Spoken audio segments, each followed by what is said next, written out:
beside a river, in the middle of a desert, a civilization rises that will rule the world for 3,000 years. So long that if we traveled back 3,000 years from today, we'd land in the early days of the Roman Empire.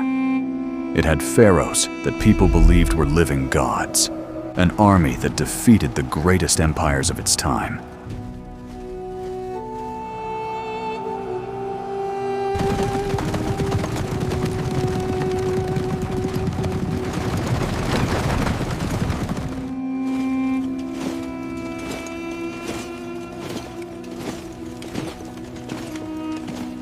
And a belief that death wasn't truly the end.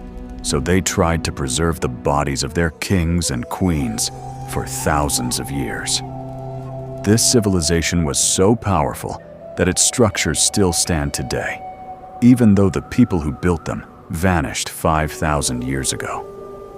This is the story of ancient Egypt, how a civilization that began beside a river built the longest-lasting empire the world has ever known, and how, slowly, it came to an end. Before roughly 3,100 BCE, Egypt wasn't one kingdom, it was two. Upper Egypt in the south, and Lower Egypt in the north, where the Nile spills into its delta. The lifeblood of the entire civilization was a single river, the Nile. Every year, it overflowed its banks, leaving behind rich, black, fertile soil. That's why the Egyptians called it the gift of Egypt. Without the Nile, this stretch of desert could never have supported a civilization at all. Then came a king, Narmer, who around 3100 BCE united Upper and Lower Egypt into one of the world's first great unified states. The proof still exists today. A carved stone slab known as the Narmer palette, showing him wearing the crowns of both kingdoms. This is where a civilization begins that will span more than 30 dynasties and last nearly 3,000 years. When it is finished, it will touch the sky and outlast every name that is ever spoken after ours. 2.3 million stone blocks, 20 years of construction, and a height of 146 meters that made it the tallest man-made structure on Earth for 3,800 years. This wasn't just a building, it was a statement. The Egyptians believed their pharaoh was a living god, the earthly form of the god Horus, and they believed that after death, he would continue to rule in the next world, which is why his body and his belongings were preserved with such extraordinary care. But the Old Kingdom didn't last forever. By around 2181 BCE, central power began to weaken. Here, in this land, my word is the only law that matters. And Egypt collapsed into smaller, fractured territories, a period historians call the First Intermediate Period. The two lands are one again. Let no man call himself divided from his brother. And the Middle Kingdom began, an age of stability, art, and literature. But Egypt's true golden age arrived with the New Kingdom, roughly 1550 to 1070 BCE, the era when Egypt stopped being just a kingdom along a river and became a military empire. This period brought some of history's most unforgettable figures. Hatshepsut, one of Egypt's most successful female pharaohs, who ruled from around 1479 to 1458 BCE. She presented herself in the traditional image of a male pharaoh, even shown with a ceremonial beard in her statues, and made Egypt wealthier through trade than it had ever been before, especially through trade expeditions to the land of Punt, in what is now the Somalia/Ethiopia region. After her came Thutmose III, sometimes called the Napoleon of Egypt, because he led more than 17 military campaigns.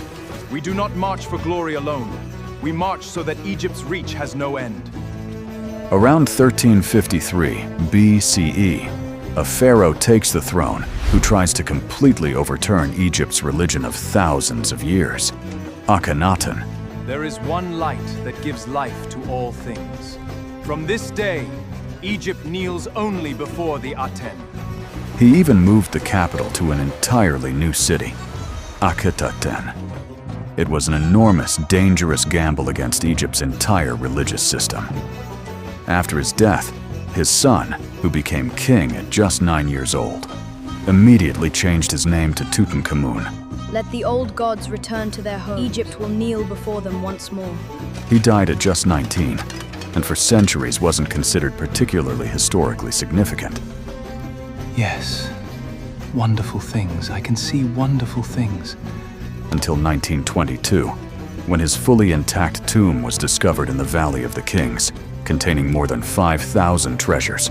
If there's one pharaoh who is the most legendary in Egypt's history, it's Ramesses II, who ruled from around 1279 to 1213 BCE, 66 years. In 1274 BCE, he fought the Hittite Empire at the Battle of Kadesh, the largest chariot battle in history. Stand with me now! Does not break! Not today! Not ever! Involving roughly 5,000 to 6,000 chariots on both sides combined. The battle wasn't a decisive victory for either side, but its outcome was hugely significant.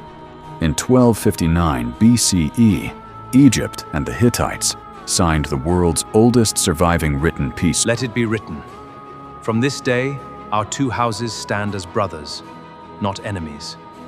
Proof of which still exists today, a copy of which is even displayed at the United Nations headquarters as a symbol of diplomacy. Ramesses II built so many temples and statues across Egypt that he came to be known as Ramesses the Great, like the two massive temples at Abu Simbel, fronted by 4 colossal statues of himself, each one 20 meters tall. After the New Kingdom, Egypt began to weaken. It faced repeated attacks from the Libyans, the Nubians, and most dangerously, the Assyrian Empire, which invaded Egypt around 671 BCE. Your throne is now mine. Egypt will serve Persia, as all lands eventually do. For the first time, a foreign empire took complete control of this civilization. Then, in 332 BCE, a name arrives that would change the map of the entire world. Alexander the Great. You come not as our conqueror, but as the one who set us free. Egypt welcomes you as her own. The man who freed them from the Persians. Before his death, Alexander founded a city in Egypt that would go on to become the greatest center of learning in the ancient world, Alexandria. After Alexander's death, his general Ptolemy took control of Egypt, beginning a new dynasty, the Ptolemaic dynasty, which would last nearly 300 years. And the last queen of that dynasty is perhaps Egypt's most famous figure, even though she wasn't Egyptian by blood, Cleopatra VII, who took the throne around 51 BCE. Cleopatra was known not just for her beauty. Rome may hold the world in one hand. Let Egypt remain steady in the other. Julius Caesar, and later with Mark Antony, in an attempt to protect Egypt's independence against Rome's rising power. But in 31 BCE, at the Battle of Actium, Cleopatra and Mark Antony were defeated by Rome's Octavian, who would go on to become Rome's first emperor, Augustus. In 30 BCE, as Roman forces reached Alexandria, Cleopatra took her own life. And in that moment, 3,000 years of independent ancient Egyptian civilization came to an end forever. Egypt became a province of Rome 3,000 years. So long that Cleopatra herself, in her own time, was as far removed from the Great Pyramid of Giza as we are from her today. The pyramid was already ancient history to her too. A civilization that began with one small act of unification by Narmer, that raised the pyramids, that fought empires as powerful as the Hittites, that believed its kings and queens were gods. Slowly, through centuries of pressure, invasion, and political change, eventually faded away. But one thing still stands. their pyramids, their temples, their stories carved into stone, reminding us that even humanity's greatest, most powerful civilizations cannot, in the end, outlast time itself. If you enjoyed this story, don't forget to subscribe to Beyond Legends, because history is still hiding more stories like this one, waiting to be told.